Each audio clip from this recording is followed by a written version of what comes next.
বলিউড অভিনেতা সালমান খান অভিনয় জীবনে অসংখ্য হিট সিনেমা উপহার দিয়েছেন তিনি। তবে ক্যারিয়ারে সফল হলেও ব্যক্তিগত জীবন সাজাতে ব্যর্থ হয়েছেন। তার সময়ের অনেকেই বিয়ে করে সংসারী হলেও তিনি এখনো সিঙ্গেলই রয়ে গেছেন। এমনকি তার সমবয়সী অনেক তারকার সন্তানরাও বিয়ে করে সংসারে মনোনিবেশ করছেন।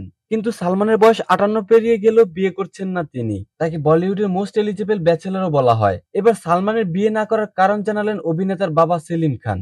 সেলিম খান বলেন, সালমান খুবই সহজ সরল একজন মানুষ, তাই সম্পর্কে জড়িয়ে পড়লেও বিয়ে করতে ভয় পায়। সালমান মনে করে কোনো মেয়েই তার মায়ের মতো সংসার গোছাতে পারবে না। আসলে সালমান সব মেয়ের মধ্যে মায়ের গুণগুলো খুঁজতে থাকে।